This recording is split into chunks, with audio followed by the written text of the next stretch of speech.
لو انت عايز تلم الفيزياء وتتخلص من التراكمات بتاعتها كمل الفيديو ده للنهاية. في الفيديو ده ان شاء الله هعرفكم ازاي تلموا الفيزياء وتخلصوها في وقت قصير جدا. بصوا كده، مبدئيا انا محددش ايام معينة تخلصوا فيها الفيزياء، لان ده هيختلف من شخص للتاني، لان الفيزياء اكتر مادة بتاخد وقت في مذاكرتها. فممكن واحد ياخد فيها 8 ساعات، واحد ياخد فيها 7 ساعات، واحد ياخد فيها 6 ساعات، فبتختلف من شخص للتاني. في الفيديو ده ان شاء الله هقول لكم احسن المدرسين لشرح الفيزياء، ناس ديفرنشال لشرح الفيزياء. يعني ايه ديفرنشال؟ يعني من بره الصندوق، يعني ناس كتير ما بتعتمدش عليهم. الثنائي اللي الكل بيعتمد عليه طبعا مش محتاج اقول، استاذ محمد عبد المعبود واستاذ محمود مجدي. دول بمعنى اصح اللي واكلين الساحه، انما في ناس كويسه جدا وبرضه مش واخده حقها. ففي الفيديو ده ان شاء الله هعرفك كل حاجه عن الفيزياء ان شاء الله. احنا عندنا في الفيزياء 8 فصول، 4 سهلين و4 صعبين. ويا ويلك من كلمة سهلين.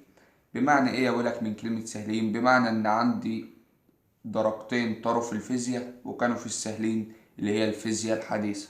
اوعى تستهتر بالفيزياء الحديثة، وده هيكون جزء في الفيديو بس مش هبتدي بيه، هبتدي من الاول للاخر بالترتيب. اول حاجة انت عندك الفصل الاول، بالنسبة لي انا كنور ده اصعب فصل في الفيزياء، ومن اوله لاخره كان بيحصل معايا فيه مشاكل. على ما افتكر انه كان 4 دروس. كان كيرشوف، ومش فاكر تالت درس حتى اسمه ايه، بس كان الدرس ده انا متأكد انه كان عامل لي عقدة جامدة يعني. والمشكلة كان في جزء فيه مرتبط بكيرشوف، فمعرفتش افهم كيرشوف في البداية، فما فهمتش كيرشوف غير في الاخر، وحصل لي شوية مشاكل كده فيه. والفصل ده فضل عقدتي وفضل مكرهني في الفيزياء. اول حاجة يا جماعة، الفصل الأول أحسن حد شرحه من وجهة نظري أستاذ محمد عبد المعبود ودكتور كرولوس. دكتور كرولوس يا جماعة بالنسبة لي حد مميز أوي، مع إن ناس كتير بتقلل منه، بس هو حد مميز أوي. حد يقدر يفهمك بسهولة وبسلاسة في الشرح، والأحلى والأمتع والأجمل إنك بتحل وراه صح. طب أستاذ محمد عبد المعبود حد تاني خالص، راجل دماغه كلها فيزياء، راجل فاهم كل حرف في الفيزياء، راجل أب روحي قبل ما يكون مدرس. أستاذ محمد عبد المعبود سيبكم مني أنا، بالنسبة للكتير هو أحسن مدرس فيزياء. طب بالنسبة لي طبعا هو أحسن حد موجود على اليوتيوب، ومفيش نقاش على ده. هو أكتر حد فاهم فيزياء على اليوتيوب. هل ده معناه إن أستاذ محمود مجدي وحش؟ أستاذ محمود مجدي بشهادة الكل وبالأرقام وبالمشاهدات وبالتشكير فيه في الكومنتس، كل حاجة بتقول إنه أستاذ ممتاز. بس أنا بالنسبة لي ما كانش فيه بينه وبينه، يعني من وجهة نظري يعني ما كنتش برتاح معاه قد كده في الشرح، بس مش في كله. بالنسبة لي من أحسن الناس اللي شرحت حديثة هو أستاذ محمود مجدي، والأستاذ الوحيد اللي حببني في الحديثة. بس في فصول الكهربية ما كنتش بفهم منه، فده سبب لي مشاكل معاه وفي مشاهداتي. إنما فهمت منه جدا جدا. فصول الكهربية اللي ما كنتش فاهمها منه في الأول، لما كنت سمعت فيها أستاذ محمد عبد المعبود وسمعت فيها دكتور كولوس، وهو مراجعاته السنة اللي فاتت كانت مميزة جدا جدا جدا. فلما سمعت مراجعاته الدنيا بدأت تحلو معايا. فمراجعاته كانت كويسة جدا جدا، وأكدت المعلومات عندي. لو كنت فاهم كل حاجة بنسبة 80%، فهو وصلها لي لنسبة 100%. أحسن حد تحل وراه هو دكتور كرولوس بمنتهى الأمانة.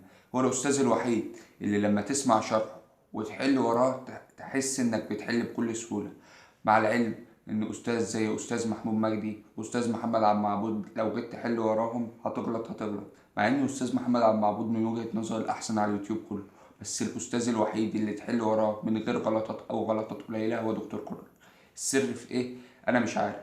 لا عارف. السر في انه بيدي يعتبر كل الافكار بتاعة الدروس في الشرح في الحصة او المحاضرة، فبيسهل عليك جدا لما بتيجي تحل.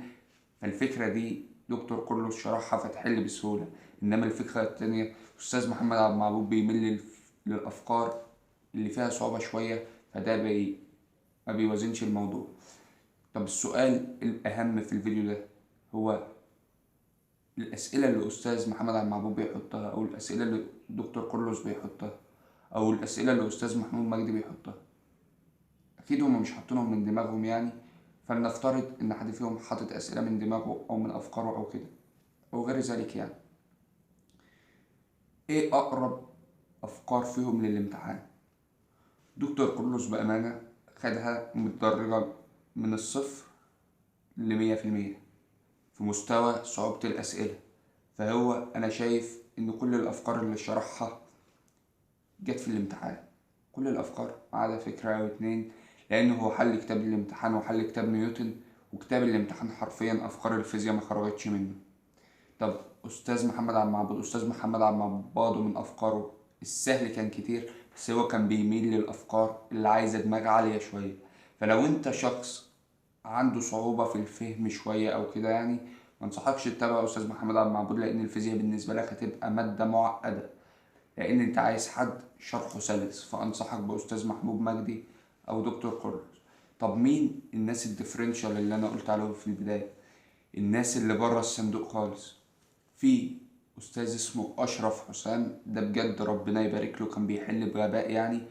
كان حد أنا سمعته في الحل، ما أقولكش إن أنا سمعت له كل الحل، سمعت له مثلا حصتين 3 4، بس بأمانة كان طريقة حله حلوة جدا. وكان عامل شرح مثلا محاضرة، بيشرح الحصة مثلا وبعدها تلاقي 5 6 حصص حل عليهم، وكان الشرح مجانا على اليوتيوب، فهو عجبني أوي. في أستاذ اسمه محسن الحسيني تقريبا، الأستاذ ده بأمانة من أحسن الناس الموجودة على اليوتيوب، ومن أحسن الناس اللي أنا فهمت منه، بس ما لقيتوش على اليوتيوب السنة اللي فاتت فما حصلش نصيب يعني. إنما أنا كنت بسمعه في أولى وتانية، كان بأمانة عالمي. سمعته برضه في تالتة شوية، بس الأسئلة كانت قديمة، والأسئلة تقريبا كانت نظام قديم، فبرضه سبب مشاكل. بالنسبة يا جماعة دلوقتي الناس اللي متراكم عليهم الفيزياء يعملوا ايه؟ اقول لك انا، انت عندك 8 فصول، فصل اول صعب، فصل تاني، فصل تالت، فصل رابع، و4 حديثة. تبتدي بالحديثة منصحكش، لان الكهربية عايزة وقت اطول. الحديثة الفصل في فصول درس واحد فتقدر تتلم بسهولة، واغلبيتها نظري، وبيبقى فيها قانون ولا اتنين فالامور تتلم بسهولة. انما انت عندك في الكهربية قوانين بالهبل، والموضوع عايز فهم عالي قوي. فانت عشان تمشي في الموضوع ده اقول لك تعمل ايه. الفيزياء لما بتيجي تتذاكر بتاخد وقت جامد في المذاكرة، فلو انت بتواجه المشكلة دي ما تخافش الكل زي انا. اقل حصة فيزياء كانت بتاخد في ايدي 4 ساعات. انت دلوقتي خليك ذاكر في مذاكرة الفيزياء، اكيد وانت بتذاكر هتلاقي حاجات ملهاش لازمة خالص، حشو زي ما بيقولوا، فده ابعده كده، حتى مش هتلاقي عليه اسئلة. ركز على القوانين، ركز على كل حرف مهم في النظري، الحاجات اللي يتعمل عليها سؤال، والأسئلة اللي تغلط فيها علم عليها بقلم ماركر عشان هتحتاجها ليالي الامتحان.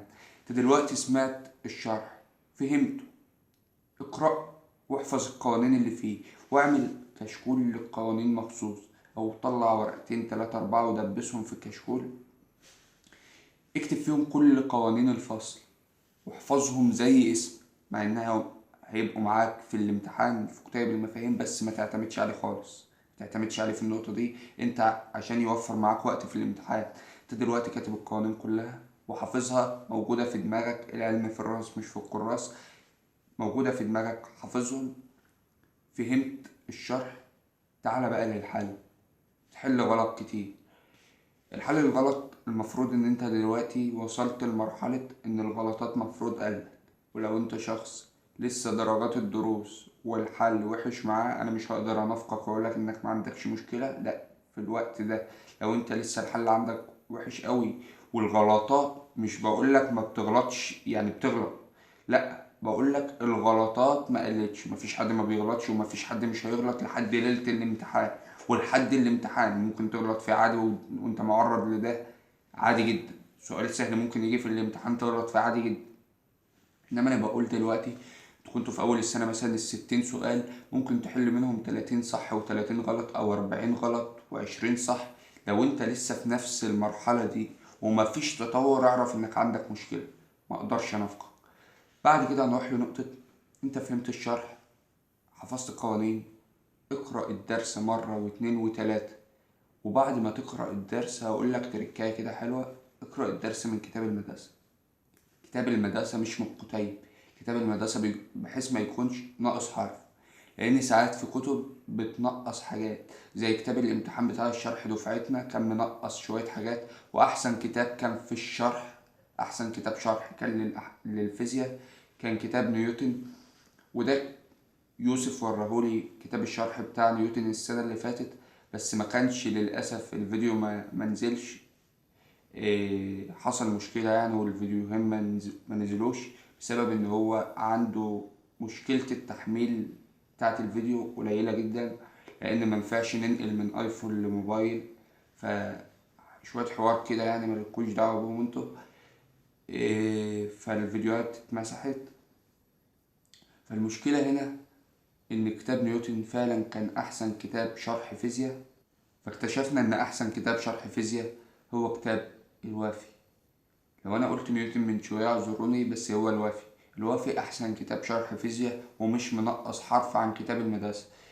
فكتاب الامتحان في دفعتنا كان منقص شويه شرح. فانا بقول لكم خلاص، قرأت كل كلمه في الكتاب وفهمت كل كلمه، روح لحته الحل. هيقف عليك اسئله وهيقف عليك افكار وهتغلط في افكار، عادي، اتعلم منه. طول ما انت تكتسب خبرة، تتعلم من أخطائك، ده هيبقى مفيد جدا ليك، خصوصا لما كتب المراجعة هتجيبها وتحل امتحانات وشوامل. الأفكار السهلة دي خلاص هتبقى بالنسبة لك لعبة ومش هتغلط فيها تاني. برضو لفينا اللفة دي كلها وما قلتلكش تلمهم ازاي. أول حاجة، لازما الفيزياء لو انت ما تعرفش فيها حاجة خالص لازما تخصص لها في اليوم درس على الأقل، ياخد في ايدك 4 5 ساعات. اليوم بتاعك 24 ساعة. لازما لو انت شخص لسه ضايع لازما تاخد اونلاين الفترة الجاية. اليوم 24 ساعة، 6 نوم. لازما الفترة الجاية تنام 6 ساعات. خلاص احنا داخلين على الامتحانات، رمضان هيجي، كل سنة وانت طيب. الامتحانات جت، فانا بقولك من دلوقتي لان رمضان بيطير زي ما انتوا عارفين. كل سنة وانتوا طيبين. فانا بقول لكم دلوقتي الفكرة في ايه. الفكرة نام 6 ساعات. طب لما انت تنام 6 ساعات باقي معاك 18 ساعة، تعمل فيهم ايه؟ والفطار وغدا وعشاء ساعتين، باقي معاك خلصت 8 ساعات صح؟ باقي معاك 16 ساعة. باقي معاك 16 ساعة تعمل فيهم بلاوي. طب ال16 ساعة دول قول هترفه عن نفسك فيهم ساعة موبايل، باقي معاك 15 ساعة. قول ساعة ضاعت في الفاضي، باقي معاك 14 ساعة. لو انت ذاكرت من اليوم كله 12 ساعة هتبقى في حتة تانية خالص، وهتقدر تلم كل المتراكم عليه. درس فيزياء في اليوم جنب المواد التانية هيفرق معاك جدا. لما تخلص درس فيزياء كل يوم هتخلص المنهج، هتقول لي هخلص المنهج متأخر، أقول لك بتهيألك. ما انت دلوقتي انت بتخلص كل يوم درس، طب ماشي، قول انك هتراجع في اول 3، اروح معاك لا. اوحش اوحش نتيجة جات هتيجي في دماغك انا عارف، واوحش اقتراح اللي هو افرض انا مدرسة يراجع في 3، خلينا حلوين مع بعض وقول نص 3. لما انت تخلص لك كل يوم درس هتقعد بقى وتاخد اونلاين. لما انت تخلص لك كل يوم درس جنب المواد التانية، حتى لو لسه ما خلصتش المنهج والمراجعة جت عليك، هراجع مثلا على الفصل الأول، على الأقل هتبقى مخلص لك فصلين 3 4، هيبقى لسه لك الحديثة. هتبقى بتراجع على الفصول دي وانت مخلصها وانت حلل عليها وانت لامم الدنيا فيها، فهتستفيد. لو انت كنت وصلت لمرحلة فهم 70%، بالمراجعة هتبقى 100%، بالحل بتاع المراجعة هيبقوا 101%، بالحل الكتير في الشوامل هتبقى انت وصلت لمرحلة العبقرية، اللي هو مفيش سؤال هيقف عليك غير سؤال بقى جايين من كوكب تاني. فهتراجع على الحديثة ازاي وانت لسه مثلا مخلصتهاش شرح؟ هتسيبك من شرح المراجعة ليه؟ لأن شرح المراجعة بيبقى مختصر وبيتعامل مع إنه بيتكلم مع واحد فاهم ومذاكر، تلاقي المدرس كده بيختصر حاجات كتير ويقول لك المفيد. طبعا ده مش هينفع خالص، لازم كل تفصيلة تكون فاهمها. ثانوية عامة محتاجة كل تفصيلة وكل كلمة وكل حرف تكون فاهمه.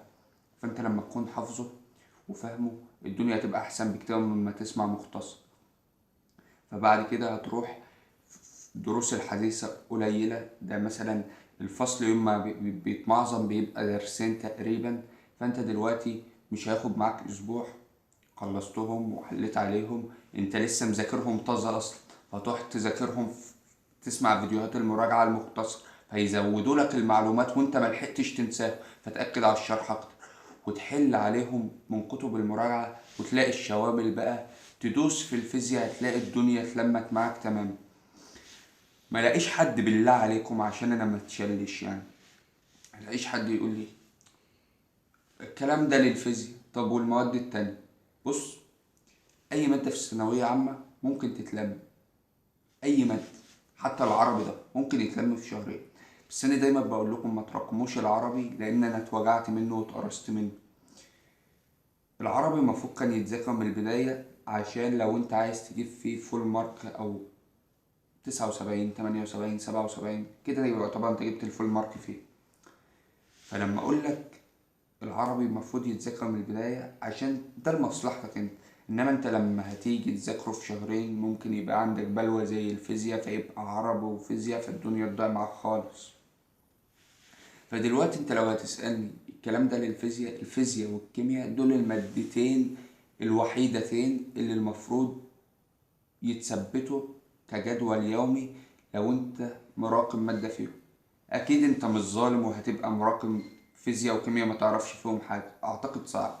فلو انت مراقم فيزياء وكيمياء مثلا هتعمل جدول بس هتثبت الفيزياء. الفيزياء اللي هتاخد منك وقت اكتر في المراجعة، وقت اكتر في المذاكرة، وقت اكتر في الحفظ. انما الكيمياء على انها كده، ولكن استاذ مثلا زي استاذ خالد صقر استاذ عظيم بيعمل مثلا مراجعة على الفصل، ممكن يخلص مراجعة على الفصل في 4 ساعات وتلاقي انه لم كل حاجة في الفصل ومش محتاج حاجة بعد. انما الفيزياء مفيش كلام من ده. الفيزياء مهما تعمل، كان في استاذ عامل لنا الفيزياء المرة اللي فاتت، انا فاكر الفيديوهين دول كويس اوي. كان استاذ عامل الفيزياء 11 ساعة، والله العظيم 11 ساعة كانت كهربية، و8 ساعات كانوا حديث وما لموهاش، كانت مختصرة. ماشي، اللي واصلين لمرحلة عالية في المذاكرة وعدوا ومش مراكمين ينفع معاه، انما شخص مراكم في الفيزياء وجاي يسمع الفيديوهات دي وهو مش مذاكرها قبل كده فما تنفعش معاه. فنصيحة نصيحة نصيحة، لو انت مراكم الفيزياء ثبتها يوميا واعمل الطريقة اللي قلت لك عليها وهتظبط معاك. ربنا يوفقكم جميعا، والسلام عليكم ورحمة الله وبركاته.